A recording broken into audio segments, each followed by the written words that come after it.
Baseball action here on Bob Long Sports. It's the LaSalle Explorers against the North Penn Knights and a trip to State College on Friday afternoon for the 6A PIAA Baseball State Tournament title. That is on the line. Let's bring you now into our broadcast booth. Bob Long, Chris Carabello alongside. Chris, this should be a heck of a baseball game. Two fantastic teams playing at the height of their games right now. And both of them have great pitchers going today. Ryan Marler for LaSalle, he's going on just 4 days rest. And then Mike Lennon hasn't pitched in about a week and a half. He's going to go. He's been the number one from North Penn so far this year. Now, this has the makings of a great one. Coach Kyle Werman looking to punch his ticket to the Pennsylvania State Finals for the first time in 3 consecutive tries. And in his way will be the 17-6 North Penn Knights, who are coming off of 2 big wins, 2 big upsets over number 1 seeds. A look at Ryan Marler, the senior hurler for LaSalle. We saw him in this very venue last Thursday afternoon. Into that game, he came with 20 1/3 innings pitched. He was 3-0. He remains 3-0. Earned a no decision in that 21-8 victory. The 0.69 ERA will go up, but the job was done. That's the most important part. He, along with Connor Baganski actually started that game. Marler came in relief, and then Cole Kahanowitz, he ended up getting the save. So Marler, a fantastic hurler for LaSalle. Might be Baganski coming out of the bullpen first for this LaSalle team. Both of those guys, they're going to hang in the low to mid-80s. They're going to throw 3 pitches, a breaking ball, and a changeup to go along with that 4-seam fastball. Fantastic hurlers for the Explorers. And on the North Penn Knights side, R.J. Egner leads off at first base. He is going to Elizabethtown next year to play baseball. Jeff Sabater, the center fielder. He's the North Penn Athletic Department's most improved athlete across the entire athletic department, across all the sports. Evan Sullivan, the catcher, bats third. Steve Corrado bats fourth in right field. Justin Egner at third base. Orndorff sixth. Sam Cohen 7 at shortstop. Jack Picozzi, he's going to bat eighth and play second base. And Ryan Sullivan plays left. And first, it's R.J. Egner stepping in.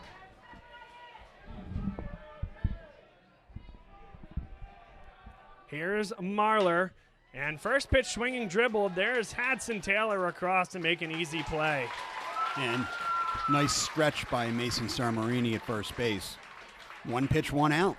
And I say easy play because that was going to be difficult there if it had to get to the shortstop there. Chandler was charging hard, but Egner with some speed. Hadson Taylor did more than enough to get the first out for Marler and the LaSalle Explorers. Marler pitched the first round game. He was the starter in the first round game in LaSalle's 14-1 win over Hatboro Horsham. Chandler with a diving stop. Couldn't get the throw off. Infield single for the 2-hitter, Jeff Sabater. He couldn't see what happened there. He fielded it cleanly, got up. I just don't think he could get the ball out of his glove. Yep, lost possession of the ball there as he tried to get up. A fantastic play to keep that in the infield. Now Evan Sullivan.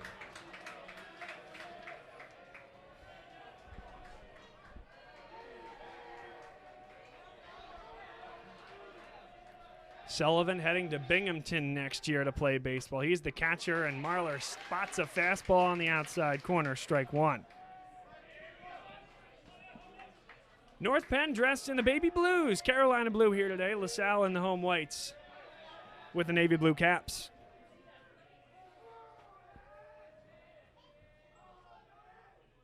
A curveball, that's driven up the middle. A base hit and 2 straight singles up the gut. 2 on, 1 out for North Penn. Yeah, Marler gives up back-to-back hits right up the middle. Chandler couldn't get to that one.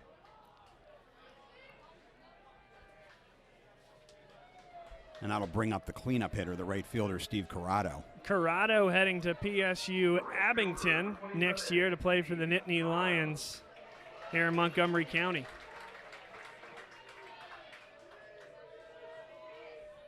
And early trouble here for the LaSalle hurler. He started the first game of the state playoffs against Hatboro Horsham. Came in relief, as we mentioned, in the quarterfinal game against Emmaus. So the round of 16, that was the first round that LaSalle played. That was a 14-1 drubbing of Hatboro Horsham in 5 innings. And in relief, Marler was part of a 21-8 6-inning 10-run rule. Yeah, the Explorers have scored 35 runs in their first 2 PIAA tournament games. Hard hit, double play ball, stepping on second, throwing to first in time. Jake Whitlinger on the 4-3 double play. Nice play by Whitlinger. Again, a nice stretch by Mason Sarmarini at first base, keeping his foot on the bag and getting the Explorers out of that inning. So 3 balls hit hard off Ryan Marler, but LaSalle in the right spot. Whitlinger headed to Lehigh next year, does the job, and LaSalle out of the first. Marler did a real nice job in relief in the 2 recent games, not only the last game against Emmaus, where he came in relief of Connor Boganski, but then he relieved Boganski again in the Catholic League Championship game against Archbishop Wood, pitched 4 scoreless innings, and ended up getting the win in what was LaSalle's 3rd consecutive Philadelphia Catholic League Championship. All right, guys, we're bringing a different wrinkle. If you saw us on Thursday against Emmaus, we had just Bob Long and Chris Carabello, but Bruce Badgley, he's down below. He's on the camera. He's got a different view of things, and he brings us his expertise now. Bruce, welcome. Thanks, Bob. I'll tell you what, you guys are just too good with the stats. I mean, these fans that are listening to this game, I'm a fan, too, down here listening to all these statistics you guys are bringing forth here. Just tremendous analysis. And I'm anxious to see, this left-hander, to see how the LaSalle lineup goes up against him today. That's for sure. Yes, Mike Lennon. It's been really him 1-2, 1 and 1A, if you will. Mike Lennon and Dylan Brown. But today, Mike Lennon gets the call. He's completed 5 games. 5 complete games in 8 starts, so he's a guy that does it efficiently within the 105 pitch count limit that you have here at the high school level, and a guy who has really found himself in the second half of the season. He's become that ace, and he's a guy who's going to sit in the mid-80s. He can rise slightly above that when he really gets it going. He's going to throw 3 or 4 pitches, and he's going to be a difficult get here for this LaSalle Explorer team. The starters for LaSalle, Jake Whitlinger at second base, bats first. He's the one who turned the double play. Eric Chandler, the shortstop, bats second. Mason Sermarini, the first baseman, bats third. He's headed to Georgetown next year. Joe Caddy has a home run in each of his first 2 state tournament games. He'll bat fourth and play right field. Justin Machida in left bats fifth. Danny Wagner in center bats sixth. The DH, Brian Beccaro, seventh. Nick Astolfi behind the dish. And then Jefferson Hadson-Taylor bats ninth. Mike Lennon delivers, and we're underway. A belt-high fastball called for strike 1.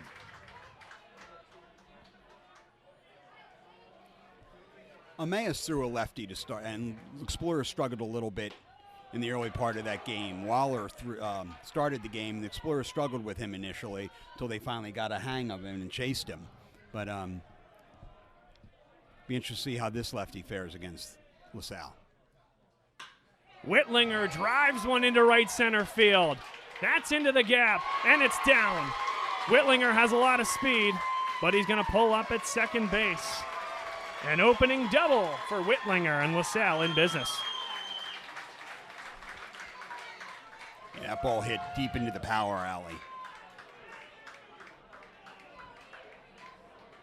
Whitlinger pulled up at second. Certainly could have tried for third, but third base coach stopped him at second. Never want to make the first or the third out at third base, especially with this type of lineup behind you. Eric Chandler batting .306 on the year. That was coming into the quarterfinal matchup, but man, did he play fantastic in that game. 3 for 4. Drove in a bunch of runs. Chandler was a shining star in LaSalle's 21-8 victory.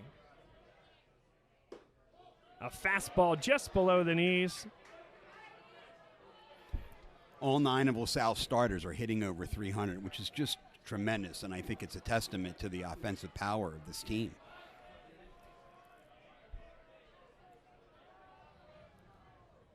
Lennon checks twice, now delivers. That one's at the knees on the inside corner. A ball and a strike.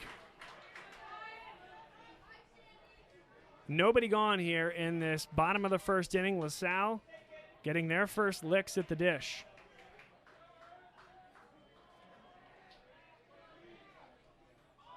Showing bunt, laying it down. That's going to get the runner over at least. Nice execution there by North Penn to get the out at first. And you don't see a ton of small ball from this LaSalle team, but certainly an affirmation of how difficult they think Lennon's going to be today, and an affirmation of their guy on the hill, Ryan Marler. Just get him a couple.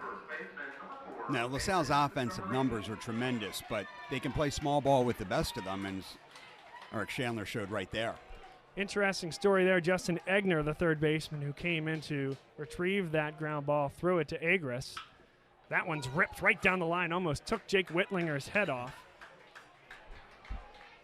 But Egner, a sophomore, did not start the year in the starting lineup. In fact, it was R.J. Egner, his position at third. North Penn had a COVID shutdown. In the midst of that, it was Egner talking to Egner saying, hey, listen, I think you're a third baseman. I think you're at this level where you should be starting on this varsity team. Egner made the move to first. Fastball at the letters, strike two. Egner moved to first for his senior campaign so that Egner could slot in. Egner took off, hitting fantastically. He's now the 5-hitter. And you have a stronger infield diamond for this North Penn team based on the senior leadership of R.J. Egner. Sermarini calls time. Sermarini, the offensive MVP of the Philadelphia Catholic League this year. The 0-2. Ripped at the shortstop. It's caught. Not going to be able to get two, but Sam Cohen. Cohen made a great catch there. It hung up just enough that he was able to get the glove on it. And you get one more look here. A curveball left outside. Ripped it right into his glove. Hard contact there twice. Once on the foul ball down the left field line and once on that shot to shortstop. Joe Caddy now at the dish, added another home run.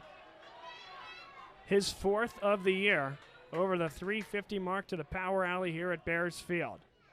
Caddy lifts that one. On it, the right fielder, Steve Corrado, squeezes it home. Both pitchers got themselves into and out of trouble. And after one full, it's scoreless. North Penn and LaSalle in the PIAA State Semifinal here on Bob Long Sports. Good evening, everybody. Welcome into the Nittany Lions Sports Report. Good evening, everybody. Welcome into the Nittany Lions Sports Report live on Bob Long Sports. Today we're going to talk about the offensive line and our man of the hour, the chef, the man himself. This year, you're going to see all four guys run. They all bring a different style. The quarterback is going to read the defensive end's eyes and make a determination. Am I going to keep this football or am I going to hand it off to the running back? And that is generally the point of the RPO. Look who we have. We have Chris Perangeli, our guest picker for the evening. What does your character look like? Does it bounce back after each setback? Does it stand out by standing up? Does it make good on good intentions?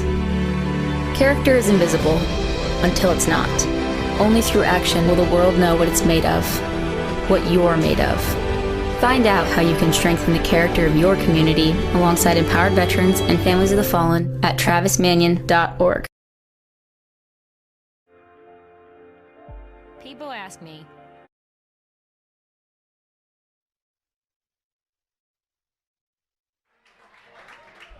Top two, Justin Egner, the leadoff hitter for North Penn. Egner, as we mentioned, a sophomore who only came into his role as the season wore on. North Penn was 5-4, coming out of a COVID 10-day pause. Coming back, they went on a tear. Lost just two more games over the course of the year, 1-15 in that time frame, and find themselves here in the state semifinal. A curveball spotted, a ball and a strike.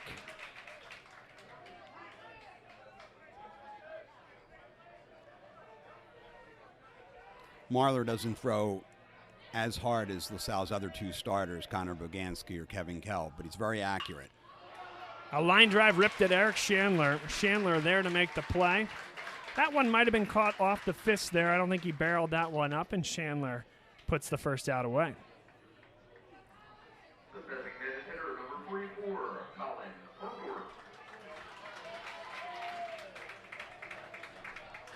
Orndorff the next to hit. A curveball. Just low. Perhaps just low. One ball to count. Astolfi turned around and asked.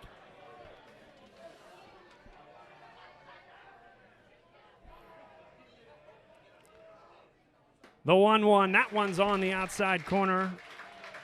A fastball, a ball, and a strike.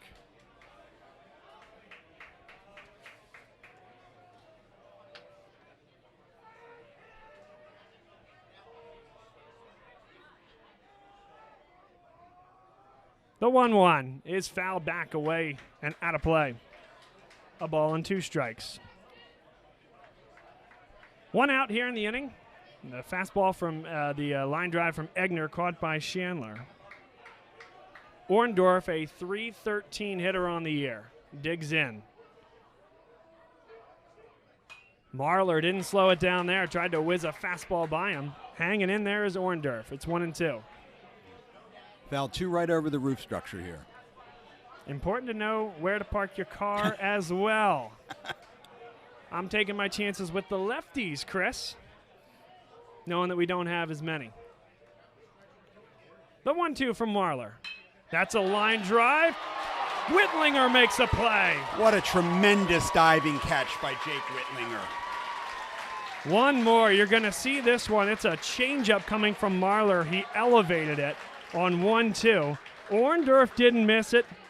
Neither did Jake Whitlinger. Unbelievable.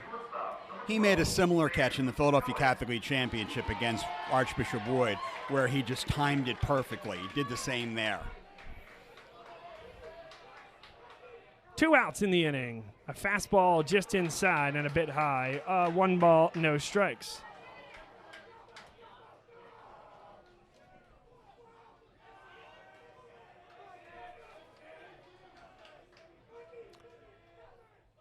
Sam Cohen, the shortstop, takes a curveball in there, a ball and a strike.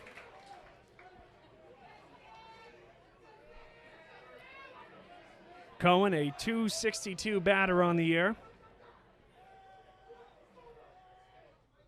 Curveball away.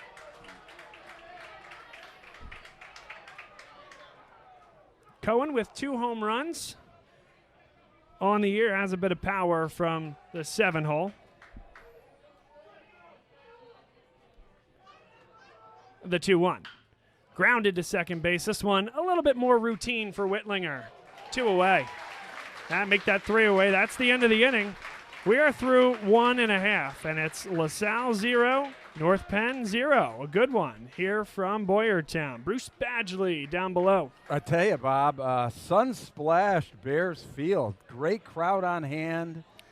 In fact, I think our broadcast position has got some prime real estate here, considering it's such a bright, sunny day. But and you were talking about these fans. There were a lot of worried fans looking to where their car was parked on those last couple of batters. I can tell you that. But great pitching matchup so far. One that before the game when we were talking, I expected it to be a lot quicker game and a lot better pitching matchup today than we had for the quarterfinal.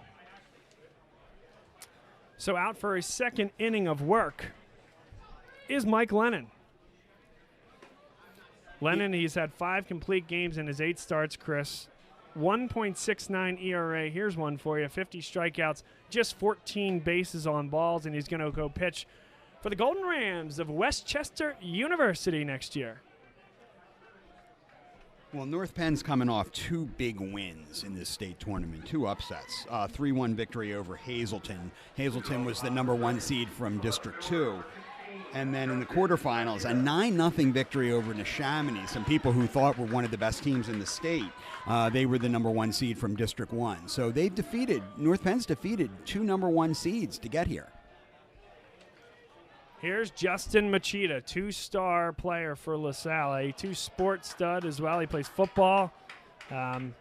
Great wide receiver, Chris, on that team. He was really there, a multi-sport star, and came into this lineup after being not a starter, really not even the first guy off the bench to begin the year. He just earned his way onto this starting lineup, and it's 2-0. Machida gets ahead of Lennon. A fastball catches the inside corner. 2 balls and a strike to Justin Machida. I think Machida thought he was looking at ball 3 there. Lennon just a bit below the knees. That one was over the middle but low. 3 balls and a strike.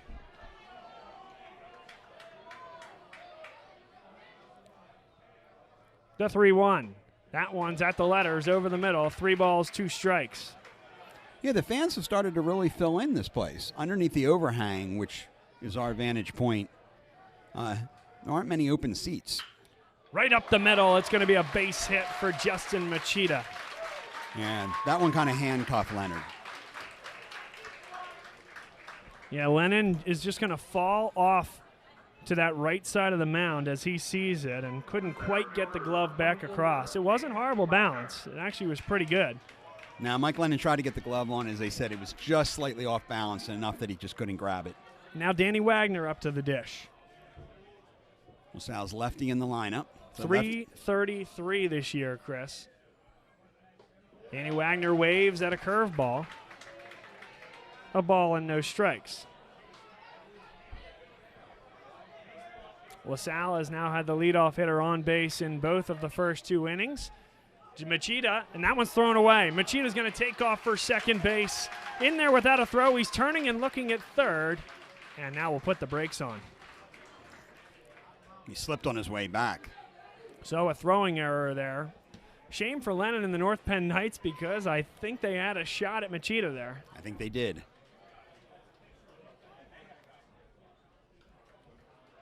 Machida's a big guy, but he's fast, too. As evident by his speed at wide receiver this past football season. Wagner, 19 RBIs. He has a runner in scoring position here with nobody out. Curveball just came in above the letters. And he can take the ball deep. He hit one out over the left field fence against Lansdale Catholic in LaSalle's playoff victory.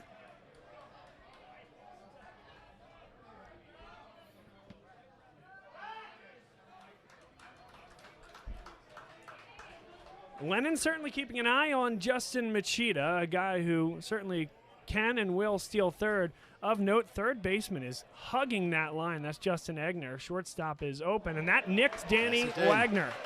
Yeah, Wagner tried to get out of the way, but it just got him in the leg. So now the first 2 guys on base here for LaSalle in the top of the second. Nobody away. Brian Beccaro, the hitter. Beccaro, one of the 2 juniors in the Explorers starting lineup. He's been the DH most of the year. And has the 3rd highest average on the team, 368. And that was prior to a big day against Emmaus. He takes a fastball. That was charged up that time. That was the hardest fastball thrown thus far by Mike Lennon, and it dotted the corner.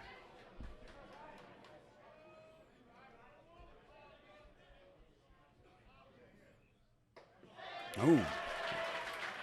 That pitch just crossed the plate as he threw the same pitch to Justin Machida.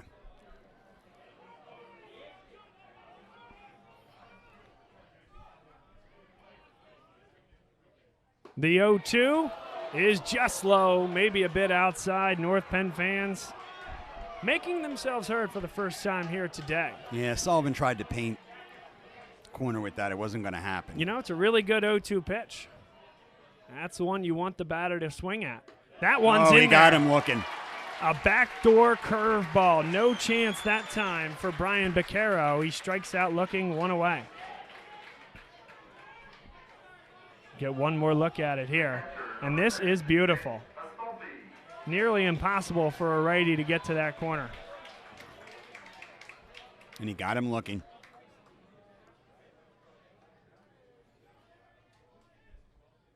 Smoked into left field. That's going to be coming caught. In on it, and it is caught. Well, Sal's going to get back to second and to first. Ryan Sullivan on the catch. There's 2 away.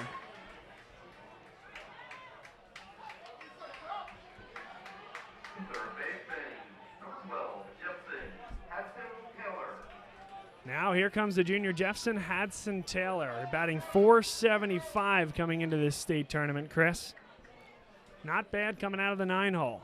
Now he did a really nice job at third base. He started the year at shortstop while Eric Chandler was out of the lineup.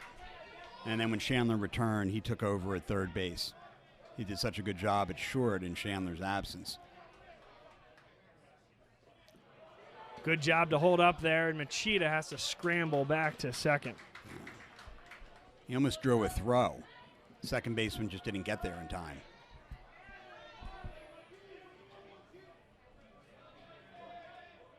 Explorers have two very good runners on the bases.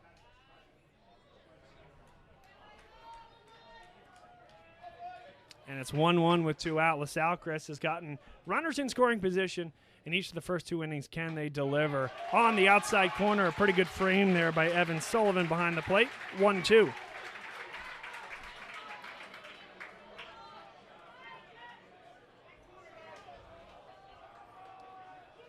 North Penn crowd are ready to erupt here.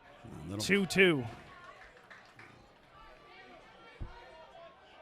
This is a momentum shifting type of occasion, whichever way it goes here, Chris. LaSalle's been threatening. Can they get it across? That's a 58-foot curveball. Well blocked that time by Sullivan. Fantastic behind the plate. Kept it in front of him. Runners will be off on the pitch here, Chris. 3-2, 2 away. Now a hit will absolutely score Justin Machida. Anything beyond the infield dirt. And they are off. 3-2. That's a walk. Missed it away. And LaSalle turns over the order to Jake Whitlinger, who doubled to lead off the game. And this is the situation that Jake Whitler wants to be in. You have your senior, your Division I Lehigh signee.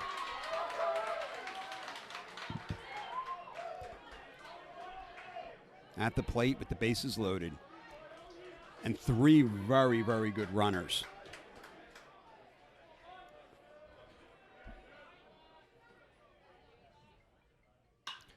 That's hit to right field. It chases Corrado back. Nah, he's under it and makes the play with one hand.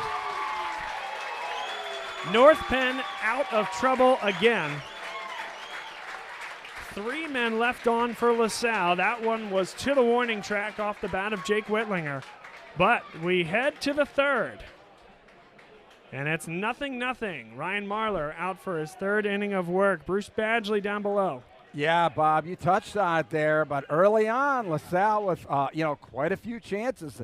As you mentioned, that was a momentum-changing 2 at-bats for LaSalle, but give credit to North Penn working out of those jams, and just remember these first 2 innings as we go through this game.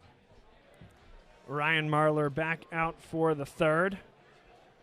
Bob Long, Chris Carabello here, excited that everybody can be on board here for our broadcast. It's been a great day thus far. It's going to be a fantastic game. One thing we are asking, and we mentioned it during the Emmaus game as well, for those of you that do not subscribe to us on YouTube, it would be much appreciated if you could do so. YouTube has, let's call it an arbitrary rule, where if you are above 1,000 subscribers, you can go live with the push of a button on your cell phone. And why is that important? Well, we come here to a wonderful venue like Boyertown's Bears Stadium. Internet's no problem whatsoever. But when you go to some place where it is a little bit more difficult and you need a contingency plan, us having the ability to just use data on our phone and broadcast that way and not focus on a third-party piece of software or a device, that would be huge. So again, if you haven't hit subscribe on the Bob Long Sports YouTube page, we encourage you to do so, and we appreciate it in advance. Marler, a curveball, didn't find the zone, just outside. It's Jack Bacozzi, the sophomore. He's playing second base here today, and the youngster getting his first state semifinal action of his career. That's knifed on the inside corner, a running 2-seam fastball, a ball and a strike.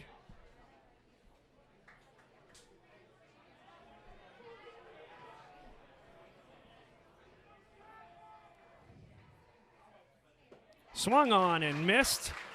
Pulled the string with a changeup, and it's 1-2. Chris Jeffson, Hapson Taylor was way in there, and now with 2 strikes, he backed up. Yeah. They were looking for potentially a bunt there from Picozzi. Speedy. Yeah, he was in on the 8-hole. grass. Swung on and missed, slowed it down again. 2 straight curveballs, and Marlar has an opening strikeout here in the 3rd. I'm not exactly sure of Marlar's pitch count. I wanted to see if the official scorer was up here in the booth with us, and he's not. But Marlar's really kept his pitch count down. Yeah, I don't think that for either guy it's of particular issue at this point. Maybe as we get to the later innings, a fastball above the letters misses for ball 1. Chris, 2 of the best and most historic baseball programs in the PIAA, at least in recent history. LaSalle winners of the state championship in 2012 and 2014. Curveball catches the inside corner, a ball and a strike. They've also won 3 straight Catholic League championships. North Penn, a 2009, 2013, and 2015 state champion at the 6A level, or the equivalent at the time, the large school division of the PIAA.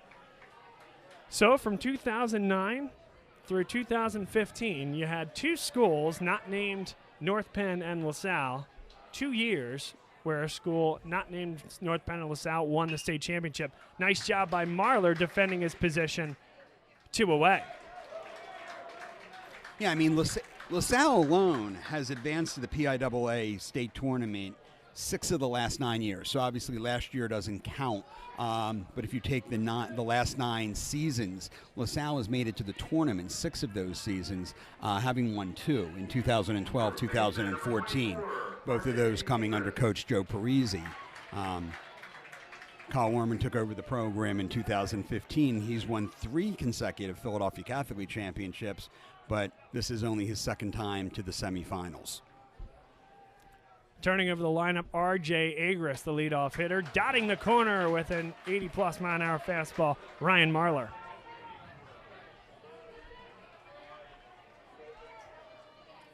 Agris, the senior, heading to Elizabethtown next year.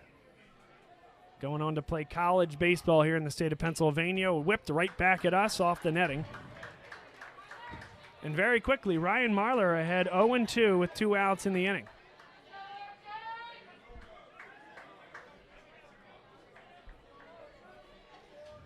Let's see, Chris. You mentioned Marlar's pitch count. Does he go right at him, or does he dance around the outside here?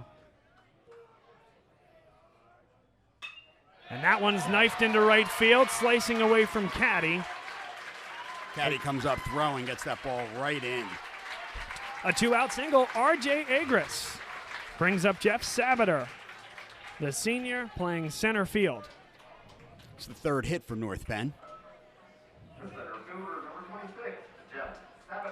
First 2 were right up the middle. This one a line drive into right.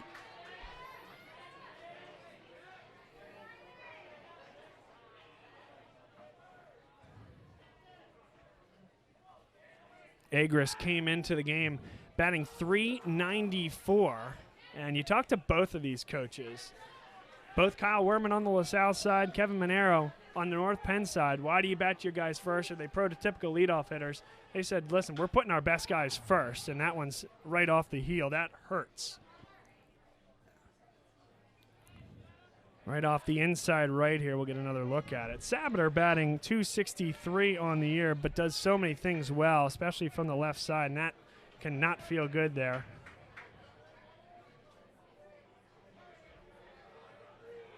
Counts 0-1. Marlar wants a new ball.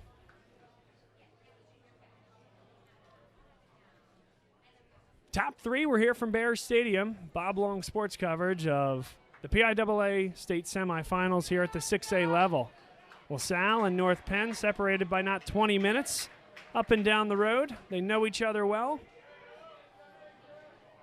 Hapson Taylor again is in on the grass and well away from the line. That grounded towards second base. Whitlinger came up with it but couldn't get the throw off. Certainly kept Agris at first base. A nice play by the LaSalle senior. But now for the 2nd time in 3 innings, it's North Penn threatening. Yeah, Whitner did a nice job at knocking it down. I don't think he had a play at first, even if he had come up with it.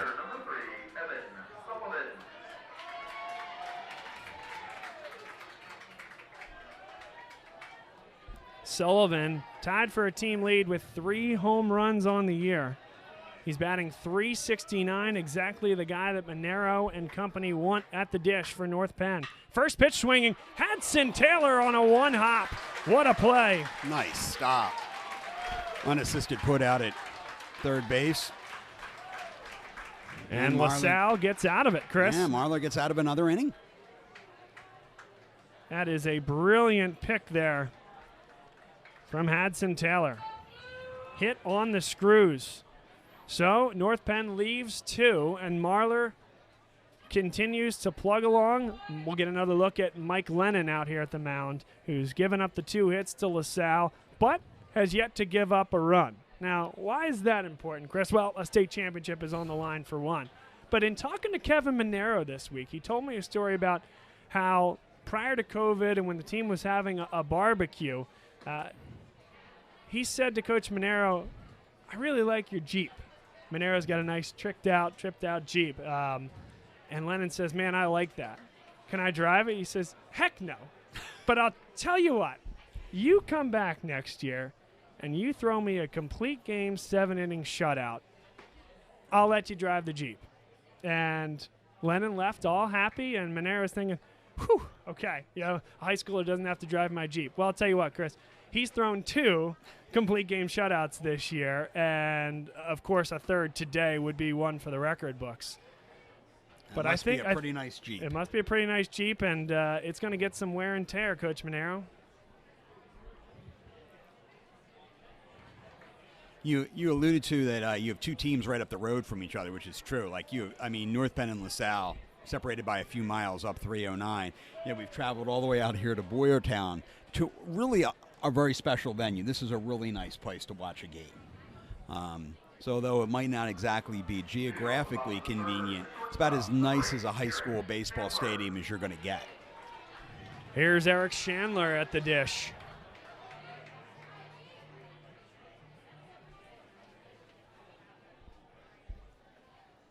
Chandler swings through a curveball. An aggressive swing there, and nice job by Lennon to change the eye level.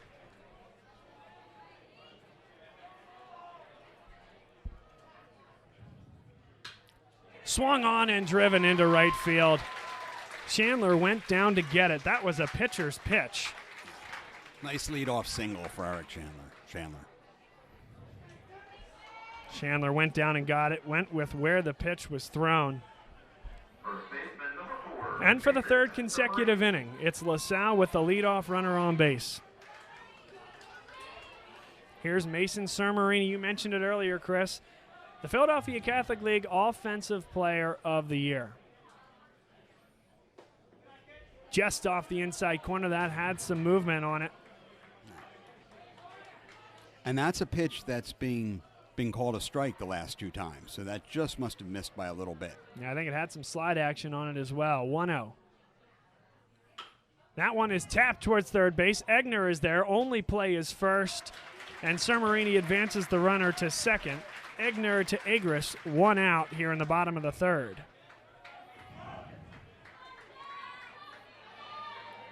Kind of like a swinging bunt, but got the job done.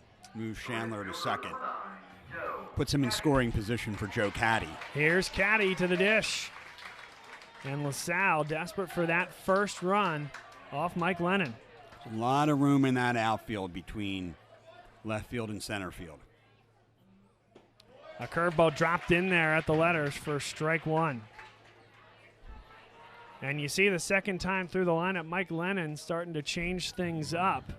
He's now started off the last 3 hitters with a curveball. Fastball just below the knees, a ball and a strike.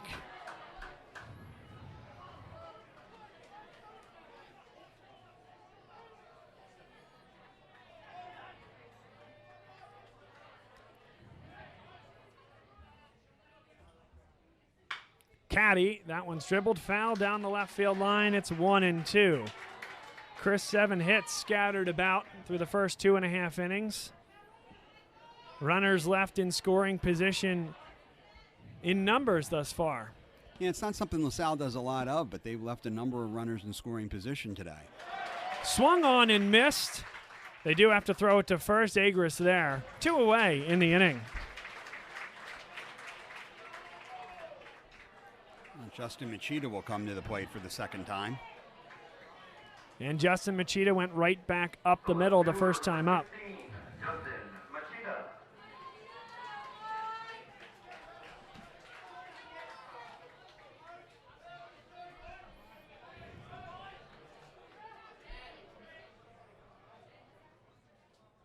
Machida fouls that one off. He was beaten on that fastball. 0-1.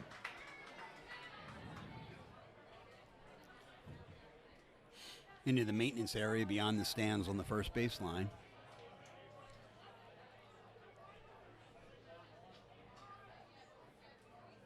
Chandler has to get back. He was dancing.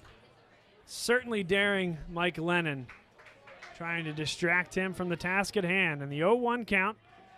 That one in the dirt and nicely blocked there behind the dish. Evan Sullivan, the brother of Ryan Sullivan, who is playing left field here today for North Penn. Sullivan's done a nice job. He's blocked quite a few. Here's the 1-1. Driven into center field. Coming on to make the play. That was hit hard. North Penn gets out of it again. Yet another runner left in scoring position. 1 man left for the Explorers and through 3.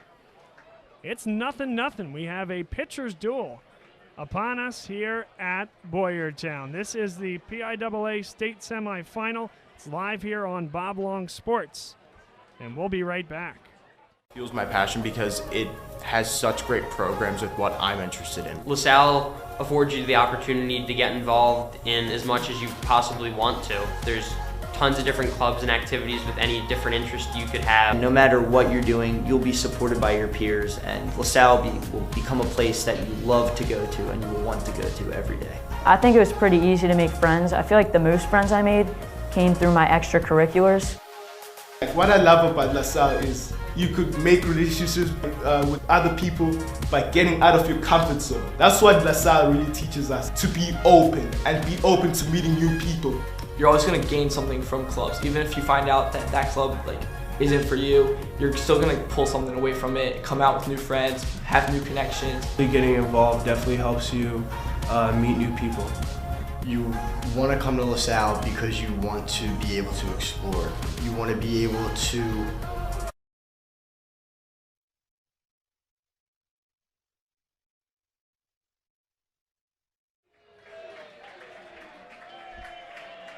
Top 4, Steve Corrado, the batter for North Penn. Ryan Marler still dealing for LaSalle, and that one's lifted into center field. That'll chase back Danny Wagner, camps under it, and 1 away. 1 pitch, 1 out for the LaSalle starter, Ryan Marler. Yeah, this has really turned into a pitcher's battle, considering the last game that we called, where the Explorers put 21 runs up, 14 runs the game before. Both teams scoreless headed here into the 4th.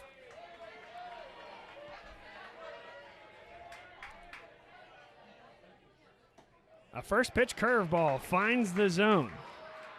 Marler in control here today.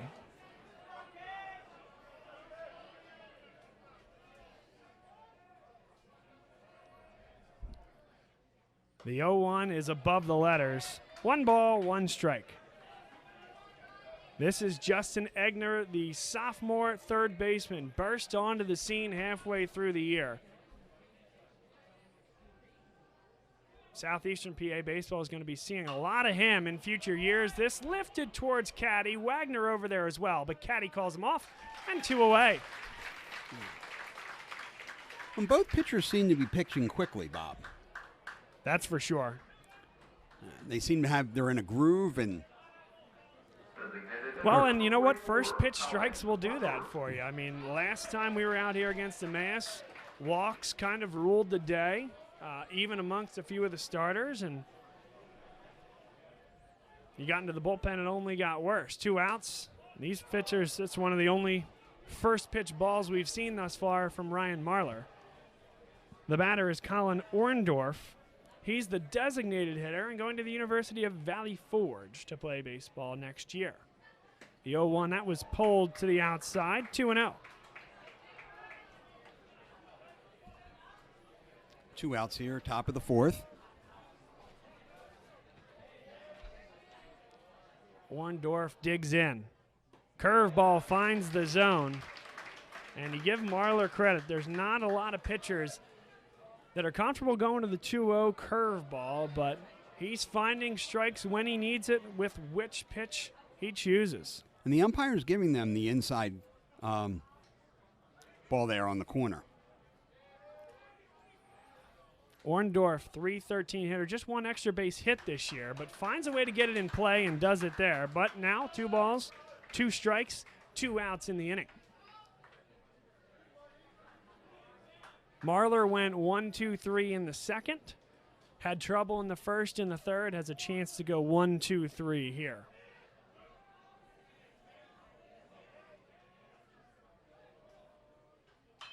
And he hangs in there again. You see, that was a half-hearted swing, but kind of, hey, I'm beating on a high fastball. Chuck it out of play, live to see another pitch. Got a piece of it, yep. He got his bat on the ball. Will Marler pull out that curveball now? He's also gone changeup where needed. That's a fastball ripped into right field. Caddy is there, but a 2-out single for Colin Orndorff. He extended the at-bat and then took that 2-2 pitch where it was thrown and deposited into right field. That's the second consecutive inning where Marler's given up a 2-out hit. Sam Cohen, the 7-hitter. A senior playing shortstop for this North Penn team.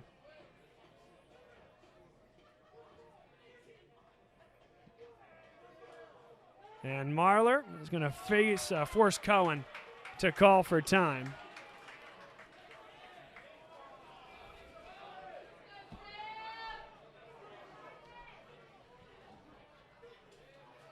Orndorff has not stolen a base this year, but Marler seems a bit concerned. And in a game like this, North Penn's going to scratch and claw to get that runner to second base any way they can.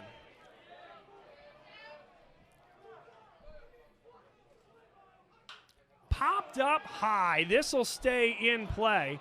Whitlinger calling off the first baseman, Sermarini, and he able to squeeze it with one hand.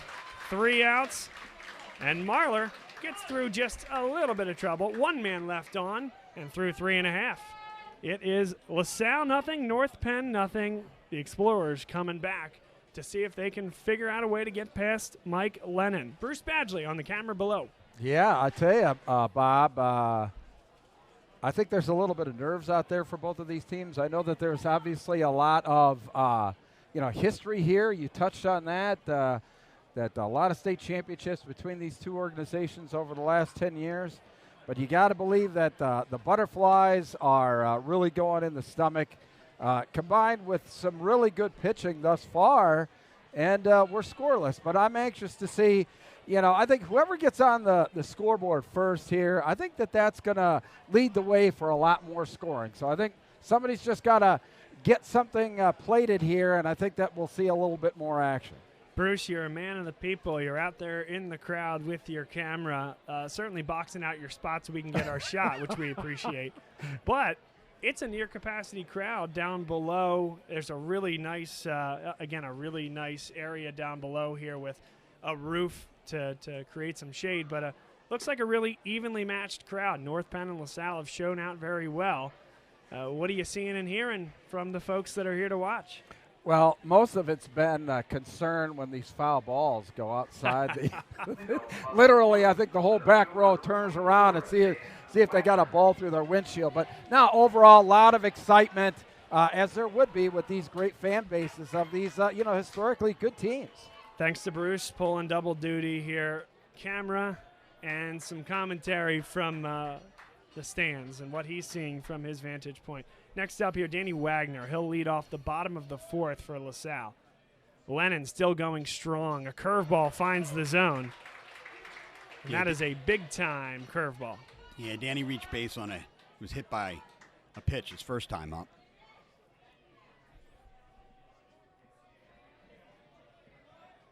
Here's the 0-1 delivery. Curveball just low. It caught the inside corner, it looked like, but below the knees. Ball 1.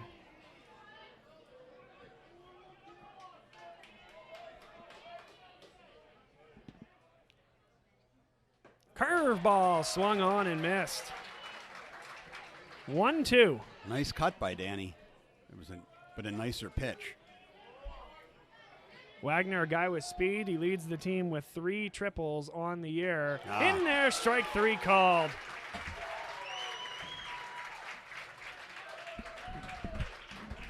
That's a slider that wants to get you to buckle the knees as a lefty there. It's coming at your inside shoulder, and before you have a chance to react, there it slides across the inside corner. A beautiful pitch from Lennon, and he's got it going on as Beccaro steps up. Fastball just low. 1 ball. He got Beccaro looking on the same pitch the last time Beccaro was up. So Brian Beccaro looking for a chance to redeem himself. Fastball backs him off the plate, 2-0.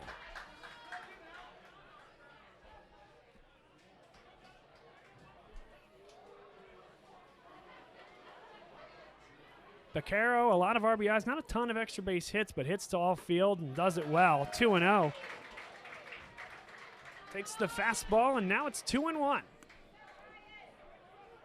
North Penn shading to the right in the outfield, and a little bit on the infield as well. Beccaro pops that one up high. It'll stay on the infield dirt. And the shortstop makes the play. Sam Cohen records the second out of the inning.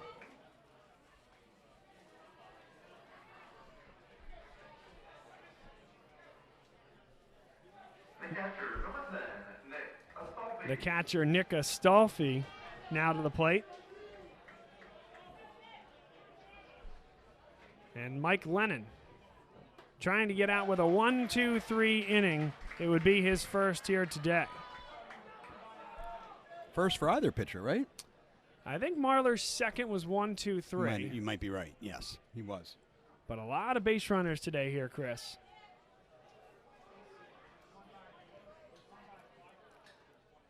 Fastball again, same spot on the outside corner. And Astolfi now behind 0-2. And Lennon, he's already ready to go. He works quick, and I would not expect him to waste this by much. That one was pulled across. Ball 1 in the dirt. I think he was gearing up to throw that one as hard as he could there, Chris.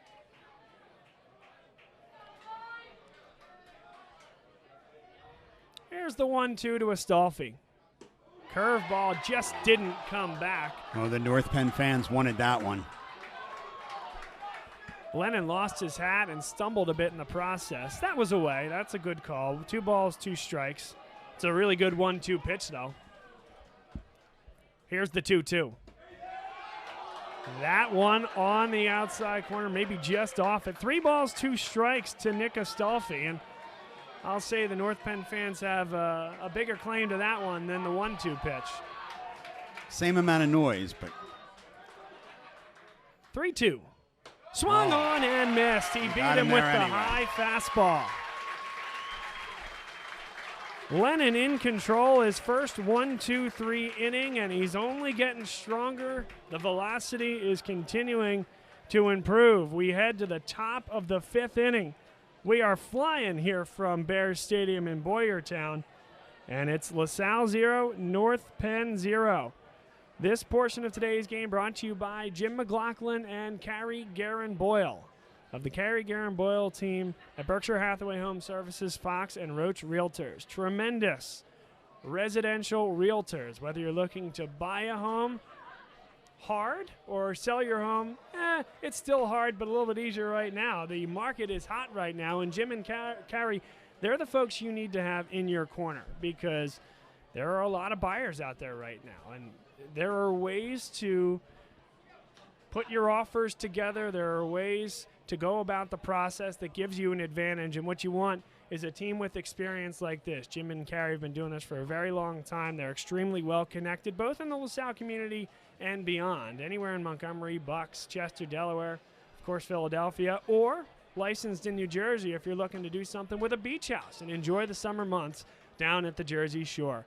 The contact information is below. That's Jim McLaughlin. That's Carrie Garen Boyle of their Berkshire Hathaway Home Services Fox and Roach Realtors team. We appreciate their support.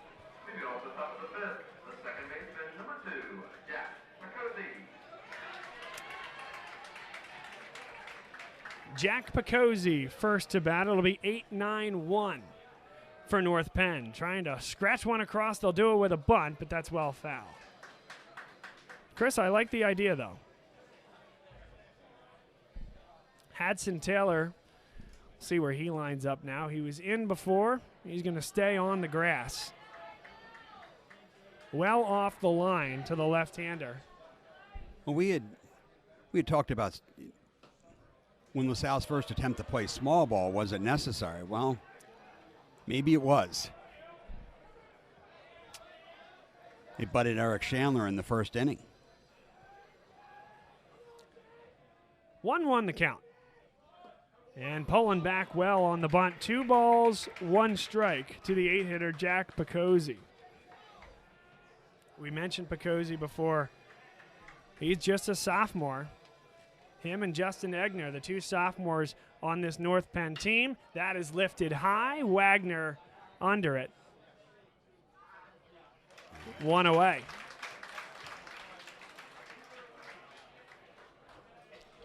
That was hit right at Danny Wagner. Ryan Sullivan, the freshman.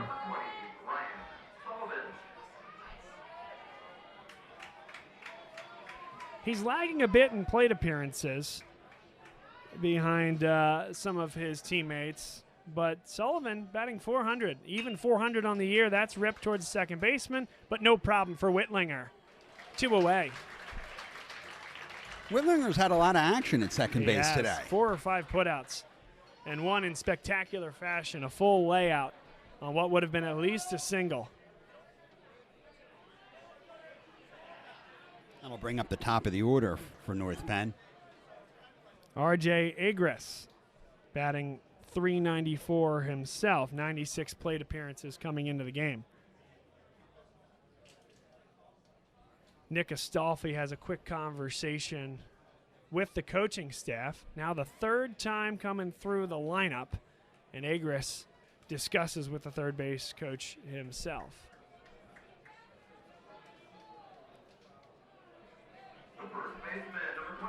So LaSalle's pitching coach, I think, Chris, having a discussion on what Egner is going to expect, and you hear so much in the analytics world these days about 3rd time through the lineup, changing up whether it's pitcher or approach.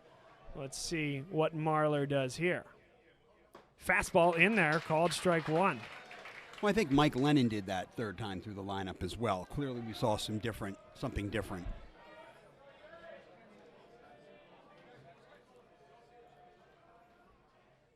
Fastball on the corner, well framed that time by Astolfi as well. And Ryan Marler is 1 strike away from a 1-2-3 inning here in the top of the 5th. Yeah, Astolfi looking into the dugout.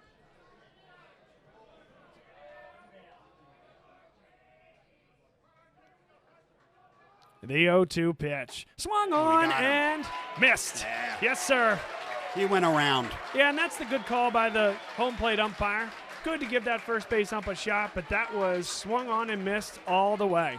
1-2-3 that time for Ryan Marler, and we head to the bottom of the 5th inning. Still nothing, Chris. Yeah, Marler's thrown very well through 5. I think he's at 51 pitches. So I'm stealing a sign from the LaSalle dugout. I was going to say, how did you come up with that? How do I know that? Because Bailey Slawinski, who keeps the analytics for the Explorers on the iPad, looked over at the official score and put up a 5, like a whole hand and then a 1. And I have him at about 51 would be consistent with what I would think he's at. I thought he was over 50 but less than 60, so 51 sounds about right. But 51 pitches through 5 innings is pretty good. And it'll be Jefferson Hadson Taylor to lead off for the Explorers, and then they'll turn over the lineup for, like you said, Chris, the 3rd time. So We saw how Ryan Marler did against the top of the lineup there, and he did quite well. What will Mike Lennon do as LaSalle turns it over for the third time? But first, the 475 hitter, the third baseman and a junior, Jefferson Hadson-Taylor. As you said, Bob, he's hitting 475 for the year. Makes good contact, keeps the ball in play. Can he get on base? Bottom 5, Lennon to work. Fastball looked good, perhaps just low.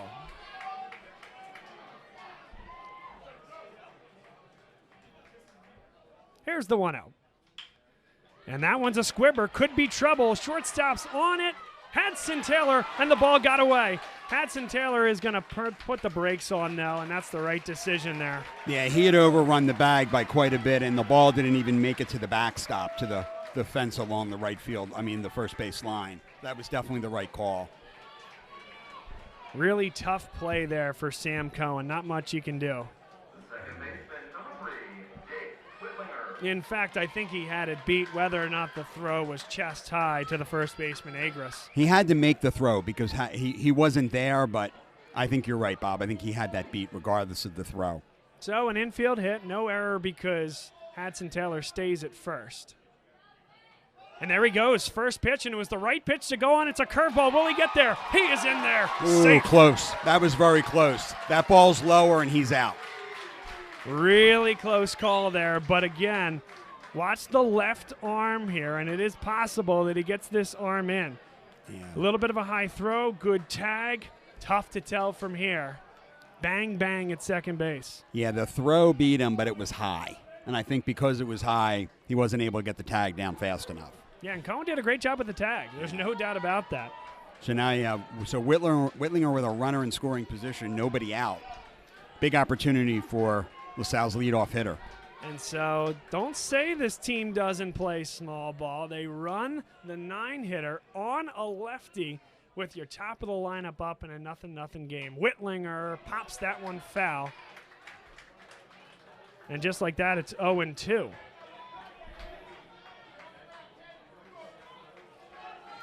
Now here's one where if you're Whitlinger, certainly the bunt's off the table on 0-2. If he can find a way to inside out this ball, he's very good to right field. He is. A ball on the ground gets Hadson-Taylor to third. You'd have to be hesitant to hit and run here because he's a right-handed hitter. Yeah, you're not going to run to third base there with 2 strikes. I wouldn't think, especially 1 ball, 2 strikes. Hadson-Taylor back with no problem. That was a designed and a timing play at second base. 1 ball, 2 strikes to Whitlinger. Kyle Werman said you put your best guys in the 1 hole, Chris. One of their best hitters. 1-2, grounded to third base. That took a high hop right off the collar. Hadson-Taylor stops at third. Which is the right call. First and third, nobody out here for LaSalle. And here comes number 8, Eric Chandler. Led the team in RBIs in the 21-8 win against Emmaus. We're going to have our first trip to the mound. The game has just hit the hour mark. Yeah, 4.5 innings, and we've had our first trip to the mound. I would say we're cruising. That is true. We were on the broadcast for 3 hours and 40 minutes against Emmaus. The 1/2 inning being every bit of 45 minutes. Yes, that's right. It was a 6-inning game that took us 3.5 hours. Bruce, you remember it well.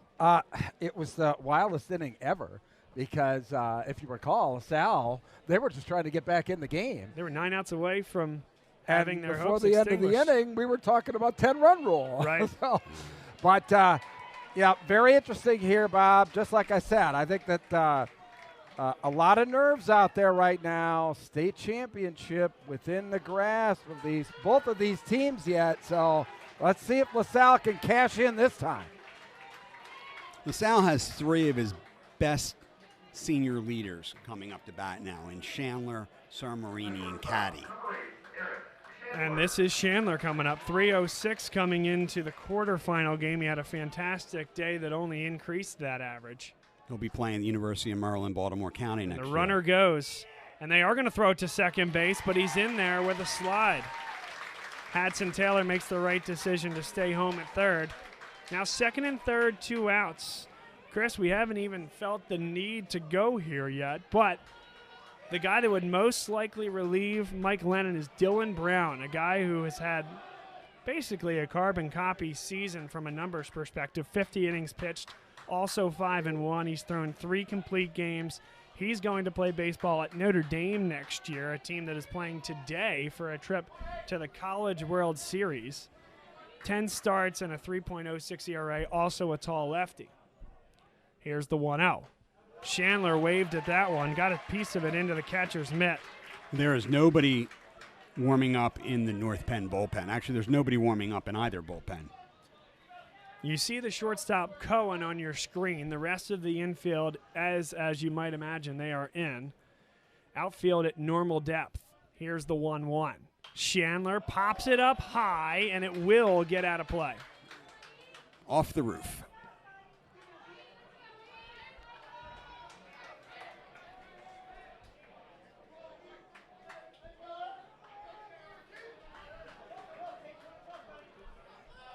One ball, 2 strikes, biggest at-bat of the game thus far. Teams, both of them, they have challenged. They haven't scored. Curveball, that was low and in the dirt. 2 balls, 2 strikes. Tough pitch to take, but that was low.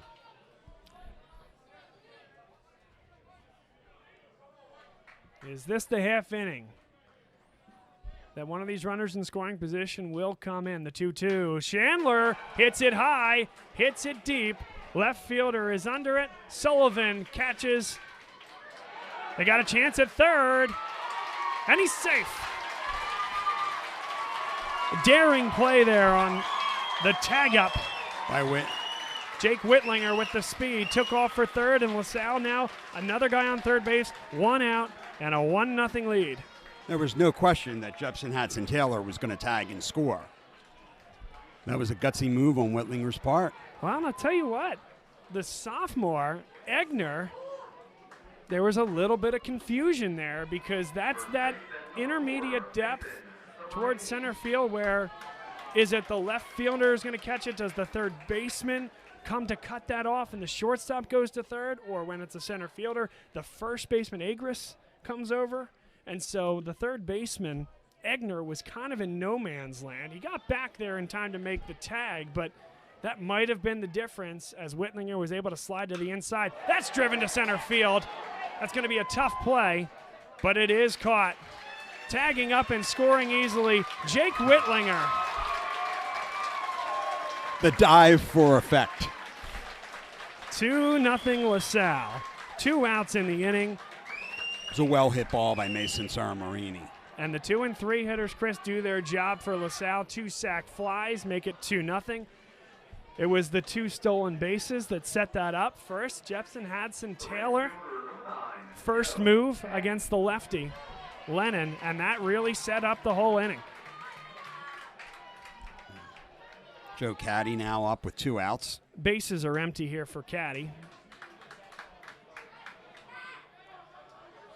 And just like that, Chris, LaSalle is 6 outs away from the state title game. Certainly still work to do here for Caddy in the bottom of the 5th. And those 6 outs are an eternity, by the way. Toughest 6 outs to get.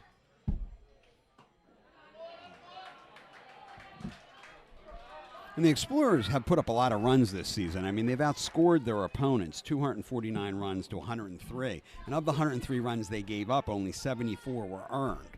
So Explorers are used to putting a lot of runs up on the board. They're going to have to do this with their pitching staff. Counts 2 balls, 2 strikes. Be interesting to see how long Ryan Marler can go. He's only thrown 51 pitches. I would guess that they will ride him until there's an issue. I mean, I think there would be an issue before the pitch count would become an issue, if you get my drift.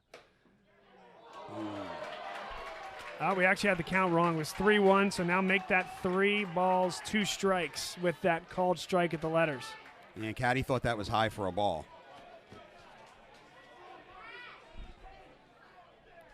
The 3-2. Fouled away. He'll live to see another pitch.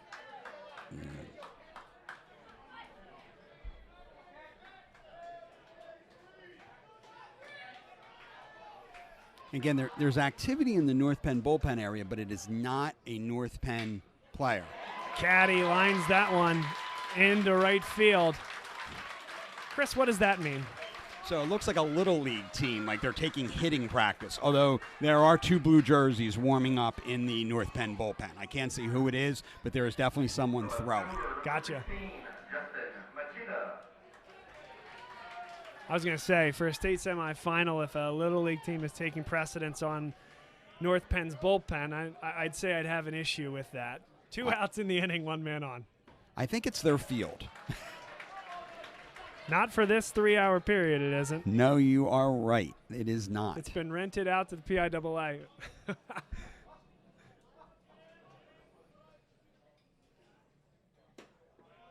fastball just low. But just to be entirely clear, so that's not what's happening. We got a guy warming up in the bullpen, unfettered. Correct.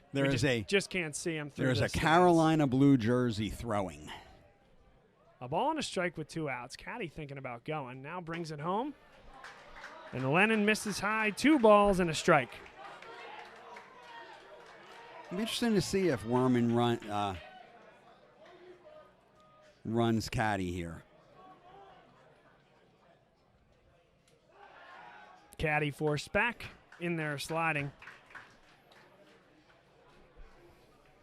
2 balls, 1 strike, 2 outs in the inning. Lennon to the belt. And he missed that one as well. First time really this afternoon that we've seen Lennon start to lose it. Those last 2, he missed high and away, just didn't really finish to the right-handed batter. This is Justin Machida at the dish. Fastball's in there. Called strike 2. Caddy started to take off and then stopped. And now he will take off as soon as he recognizes that Lennon's going home. And, Chris, that now opens up the opportunity for a gapper to score Caddy from first. That one's lifted to right field, heading into foul territory, and it does drop for a foul ball.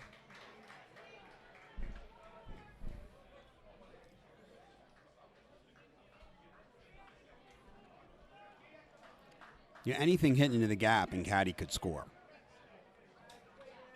Because he is going to be taking off in the pitch. And Machida, a guy with gap-to-gap power, Chris. Absolutely. Lennon, a guy who struck out 50 and walked 14 this year. Time was called. And that's good on Mike Lennon. He was getting started there. Finish your delivery. Start again. Start again. It's good baseball on all sides there. Here's the 3-2. And Machida spoils another one. Yeah. So, yes, you're pitting the strengths here. Machida with gap-to-gap power. And Lennon, a fantastic pitcher. Strikeouts 50 to just walks 14, as mentioned. And you got a big gap in right center. And Machida hung in there somehow. We'll get one more look at that one from Machida. Really good pitch from Lennon.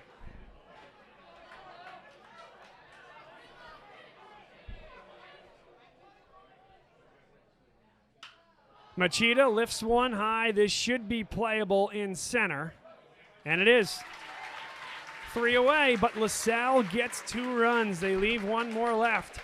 And LaSalle is 6 outs away from advancing to the state title game to take on the winner of North Allegheny and Springford. Springford, the 5 seed, Chris, in District 1. So LaSalle, they've taken down the 4 seed Hatboro Horsham. And then North Penn, the 3 seed here. Yeah, North Penn took out the 1 seed in Chamonix. And Springford taking on North Allegheny, a team that many think might be the team to beat in the state of Pennsylvania this year. Yeah, if you look at the rankings, LaSalle and North Allegheny are ranked 1-2. And they're playing right now out at York. I think it's called People's Bank Park. And North Penn, as you saw, they had a chance to gather as a group. Season on the line, talking to Kevin Monero, which, by the way, was very generous with his time over the weekend in the midst of commencement ceremonies at North Penn, so I appreciate that. He said, listen, as much as anything, we want to win a state championship. Of course we do. But they're looking for an excuse to hang out together and be a team for another 4 days. The winner here would go to the state championship in State College. North Penn, they have 6 outs to do something about it. Yeah, the Explorers looking to advance to the state finals for the first time in Kyle Werman's coaching career here. Joe Parisi did it 2 times before, winning twice. Kyle Werman looking to bring the Explorers to Happy Valley on Friday at 4:30.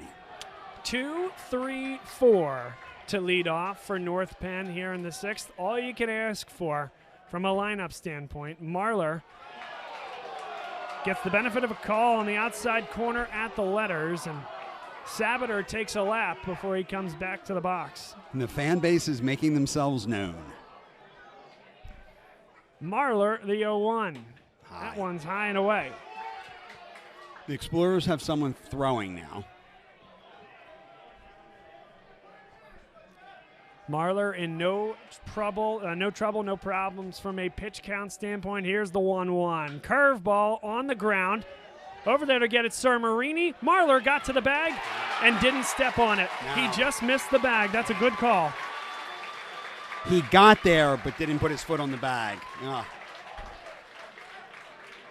And that's one there. Maybe Whitlinger is able to get over there if the first baseman stays home. It's a good effort by Marler, but a great job by that first base umpire, at least as far as I can tell. Again, Kyle Werman out there arguing differently. They had a ground level view. We had a tough view up here.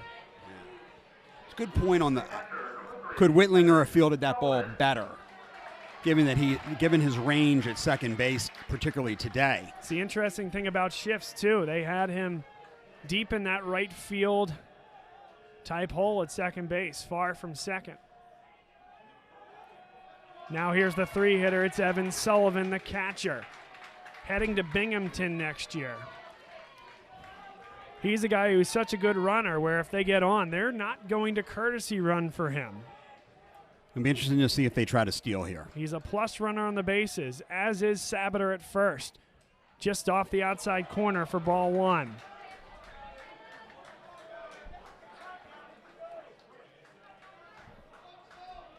Home plate umpire turned to the LaSalle bench as to say, yep, that was outside. That's a good call. He's been pretty good on that outside corner. He's giving you on the corner, but not much beyond it. And Marler, not a great move to first base, but he's keeping them there. 1-0 the count, a runner on first, and nobody away. 2-0 lead for LaSalle. That one's low. First time in a few innings that Marler has gone to the stretch for any sustained period of time. Needs to find it from the stretch. 2 balls, no strikes. Curveball popped up. Will it stay in the yard? Sir Marini gives it a look, and it'll land a couple rows into the stands. Looked closer to being play than it really was.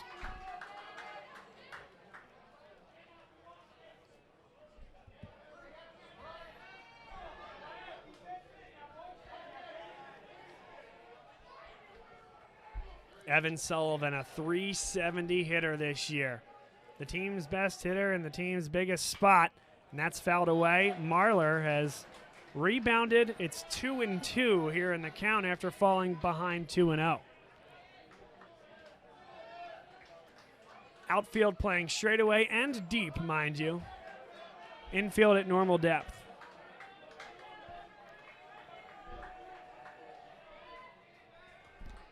Marler comes set at the belt. And time called again here by Sullivan.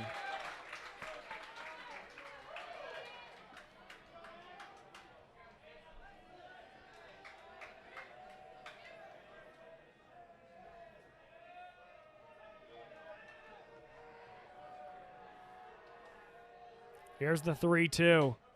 Ooh. Oh, I had that 3-2. It's 2-2. Excuse me. So we'll replicate that suspense. Will they send Sabater? My guess is no. Down 2, I don't think you're sending him in this spot. I agree. A ground ball, and they're going to turn 2. Lined into center field. Wagner up to get it, and he'll make the play. That one on a rope. But hit right at Danny Wagner. That's a big first out for LaSalle there, Chris.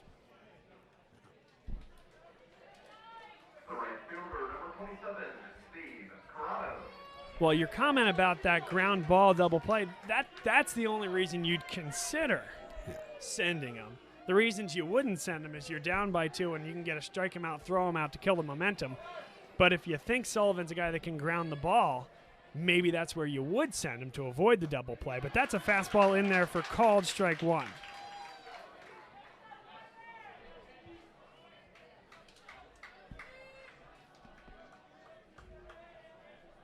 Marler's composure in this game has been tremendous.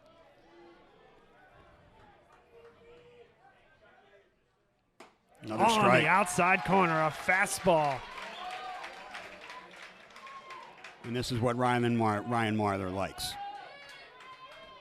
He likes that quick pace. Both guys have. Corrado, the 263 hitter. 14 RBIs on the year, trying to add 1 or 2 more here. And the 2-0 pitch, or 0-2 pitch wasted. A ball and 2 strikes now. 1 out in the bottom of the 6th.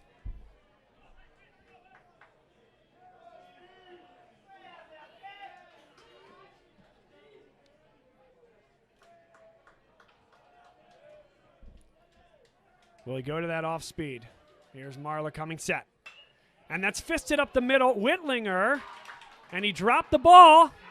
Now they're going to call it an out. Probably a good call. I thought that might be the way he's going. Yeah. Whitlinger, he tried to drop the ball to induce a double play, or if nothing else, to get the faster Sabater off of first. And that could have been done. He could have let that fall, but I think getting it to the glove and then kind of intentionally dropping it, that one's not going to fool the umpire. Is Werman's argument here that the umpire didn't call the infield fly rule? Well, there's never going to be an infield fly rule. That's only going to be when there's guys on first and second base right. with less than 2 outs. But for that one, he's going to say that Jake Whitlinger never possessed the baseball. I'd argue that there's just enough there, and you can see the intent. It's a great play by Whitlinger, but I think it's the right call. If he lets that drop on the dirt and just kind of covers up on a short hop, there's nothing the umpire can do. So if it had not hit his glove, you don't think they would have gotten that in call? the air. Yeah. It really felt like kind of catch drop to me. Again, from where I'm sitting. 2 outs. Just off the plate.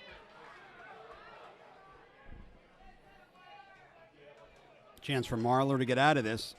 Tell you what, I could see that, though, in his eyes. The way he was heading over there, and right off the bat, I thought this is a perfect opportunity to let this drop. You have a smart, savvy player, too. Heading to Lehigh. The 1-0 on the outside corner, strike 1, a ball and a strike. Yeah, Stolfi framed that well. Justin Egner, the sophomore, did not like the call.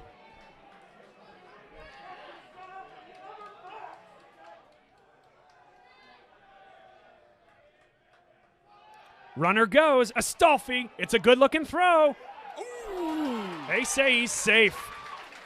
Looked like a good tag from here. Yeah. What does the replay say? Well, we'll take a look. Does that look good? I mean, that looked like they had him. Again, from our angle, certainly close. Remember, LaSalle was the beneficiary of a very close call at second base as well. Jeffson, Hadson, Taylor on the steal. And then again, Jake Whitlinger on the slide into third on the tag up. And it's been the same umpire making all 3 of those calls. Yeah. They've been consistent. 1-2 the count. Runner in scoring position. Egner trying to cut the deficit in half. In there, called strike 3. Doesn't Marler matter. Through 6, scoreless. and the senior having a day here in the state semifinal. Bruce Badgley down below. Well, Bob, I tell you what, clearly pressure on North Penn right now. They've got to hold the Salle with this. It's going to be interesting to see if, how long North Penn's going to go with the starter out there. I wouldn't expect that if he got into any kind of trouble that we wouldn't see another pitcher.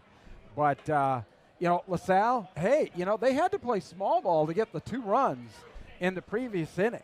Stolen bases, a couple sacrifice flies, doing it the hard way. But, hey, this is where those everybody hitting over 300 in the lineup has got to come due here. Really need some insurance runs to take some pressure off that pitching staff going into the final inning. Yeah, LaSalle has pitchers in the bullpen. They have at least 2 throwing. See if they have to go that direction or if they'll even start the 7th inning that way. But this portion of today's game brought to you by Jim McLaughlin and Carrie Guerin Boyle of the Carrie Guerin Boyle team at Berkshire Hathaway Home Services, Fox and Roach Realtors. If you're looking to buy that shore home in southern New Jersey at the beach, or if you're looking for a primary residence, or if you're in the market to sell, well, if you're in the market to sell, there's never been a better time.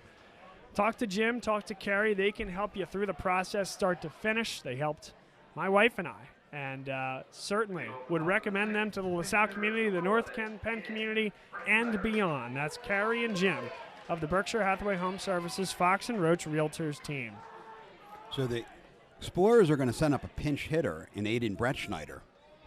Brettschneider had a big game in a relief appearance, a pinch hit appearance against Emmaus.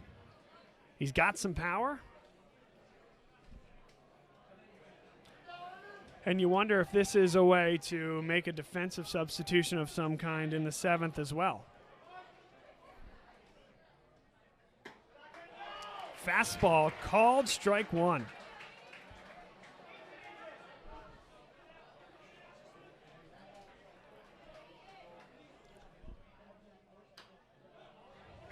And very quickly, 0-2 on Brettschneider. He comes in for Danny Wagner. Brian Beccaro, the DH, is on deck. Yeah, they brought him in for a left-hander. Brettschneider, a junior.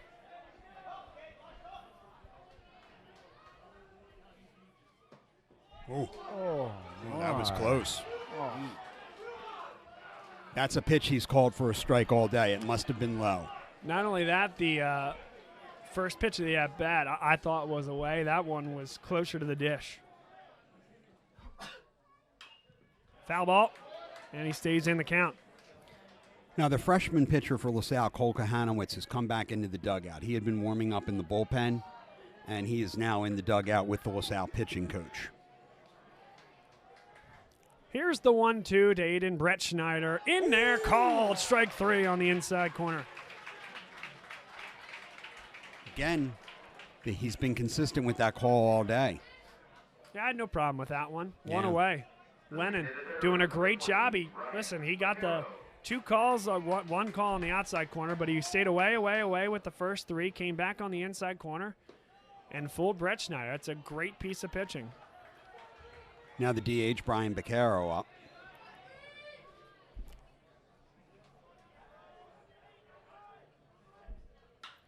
Beccaro pops one up high. This will stay on the right side of the infield. First baseman under it.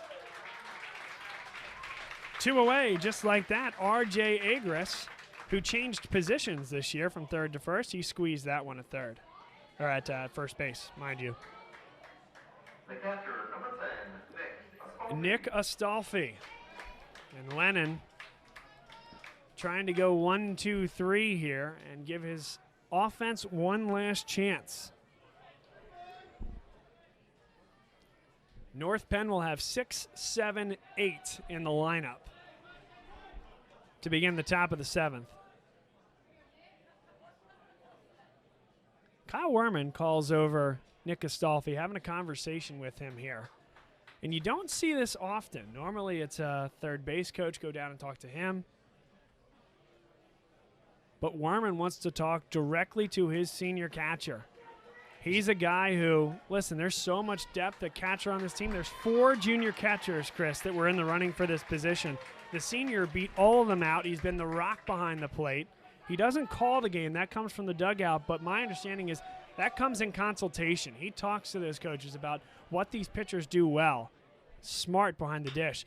Astolfi rolls over one. Tough play for Egner. Egner makes a great play. What a great throw. And we will head to the 7th. What a game it has been. 3 outs to go here for LaSalle. A 2-run lead separates them from a berth in the state final. And for the Knights, you see them here, gathering as a team, knowing the stakes. They'll have 6, 7, 8 coming up. Colin Orndorff, Sam Cohen, and Jack Ficozzi. And Ryan Marler goes out to the mound to try to finish what he started. He's 3 outs away. The 6, 7, 8 batters. Marler, he's been great in this state playoffs, especially when he started. He's started 2 of the 3 games here for LaSalle. The first one, he threw 5 innings in a 14-1 win against Hatboro Horsham, gave up just the 1 run. He hasn't given up anything here today. When he came in relief against Emmaus, he did get beaten up a little bit, but LaSalle hung in there and, of course, had what we'll now refer to going forward as the inning. 15 runs to put that game away. I was on YouTube the other night, and one of the things that popped up was the 15-run PIAA inning. I said, oh, let me check this out. I realized that I had lived it. That's how I... You just thought there were 15-run innings all around the state playoffs. All over Pennsylvania.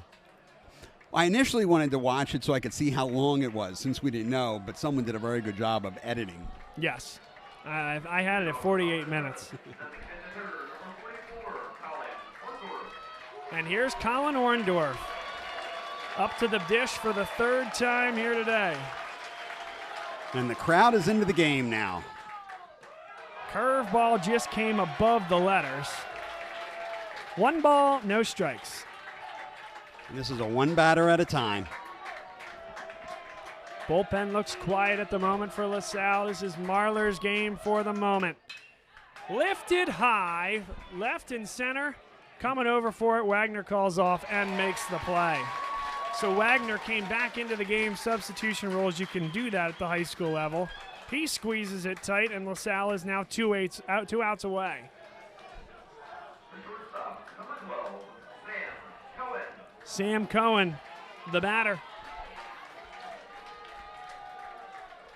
The senior trying to not let this game be his last. That one's ripped into right field, but right at Joe Caddy. 2 away. Yeah, 2 pitches. Yeah, 3 pitches for 2 outs for Ryan Marler, and last up at the dish, we're going to get a pinch hitter. It's Colby Seelig, and we were told that we might see Seelig. He has home run power.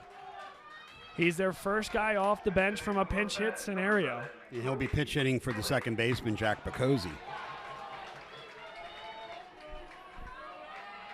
Seelig, just 19 plate appearances, but 470 on the year.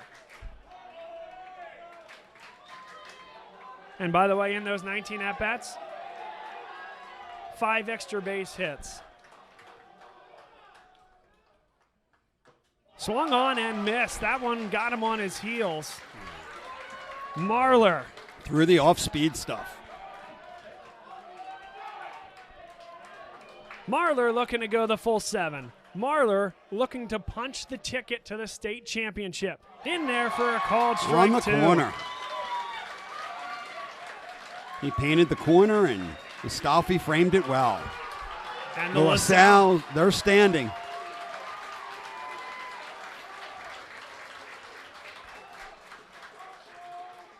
Here's the 0-2. Swung on and missed. Strike 3. Ryan Marler with a complete game. LaSalle on to the state championship for the first time since 2014. Ryan Marler, the senior and the hero, here today. And the Explorers will will take on the winner of Springford and North Allegheny at 4:30 on Friday in Happy Valley. What's that stadium called? Menlo Stadium? Medler Field Medler. at Lubrano Park. Medler Field at Lubrano Park. What a baseball game, Chris. It had everything. It had the pitching. Both these guys were fantastic. Mike Lennon, an unbelievable start. Ryan Marler, a 6-hit shutout for LaSalle. Hour and 35 minutes. But both teams hit the ball very well, too. I mean, 11 hits sprayed around the yard in 6.5 innings. And a lot of runners left on base. A lot of runners left on base. It was great baseball on our side. It was absolutely a stunning semifinal matchup. And you give all the credit in the world to this North Penn team. They started 5-4 on the year, 2-3 in the league. They had a COVID stoppage for 10 days. They come back. They end the season 20-7, and clearly one of the best teams in the state of Pennsylvania.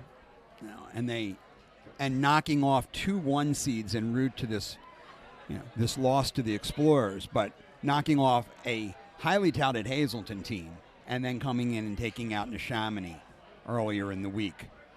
And for LaSalle, they continue to roll the train. They are 25-2. 3 straight league titles. This will be the first state championship appearance for Kyle Werman. And LaSalle will be going for its 3rd PIAA state baseball championship since the year 2012. Yeah, the Explorers have won 24 in a row. The last time they lost with their starters in the lineup was on March 27th against Malvern Prep. I can assure you the weather was a little different back then. But this is an Explorer team that's on a roll, and they can win by scoring a lot of runs like we saw last week or earlier in the week against Emmaus, or they can shut a team out 2-0. Bruce Badgley has been with us all day long. What do you have for us down there? I tell you what, an amazing effort by, I think, LaSalle today, because as you guys touched on it, I mean, they did it small ball-wise today. They didn't smack the ball, deep for extra base hits or whatever. They overcame some early inning, failures of leaving guys in scoring position, to win that game. And I think that had a lot to do with the way that the manager approached the latter innings, is the fact that they had opportunities to really knock the ball, to barrel it, to get a run in. Instead, it was, the sacrifice fly, the stolen base, and give them an enormous amount of credit. They won the game the way it had to be won today. Don't fault North Penn. Great pitching effort. Great effort. They actually out-hit LaSalle 6-5, but, a couple errors might have hurt. But like I said, LaSalle, all the credit in the world on winning the game the way it had to be won on a day where the pitchers kind of ruled this game. No, and you have to look at it was really, you have to attribute a lot of this to the LaSalle leadership. I mean, this is a senior team of the 10 that play, 8 are seniors, and even your first substitutions. Typically Macunas would get in the game, another a senior, but this is tremendous senior leadership, and it proved today. They did not want their season to end. They wanted to bring their teammates and Kyle Werman to State College to play for a state championship. And it's going to happen on Friday. What a game, certainly. Congrats to this LaSalle team as they move on to the state final to take on the winner of North Allegheny and Springford. So it could be another matchup from District 1, or could be a team from out in Pittsburgh. Now we bring you back inside our broadcast booth. Thanks again, everybody, for being with us. Bob Long, Chris Carabello, and what a great venue this was here as well.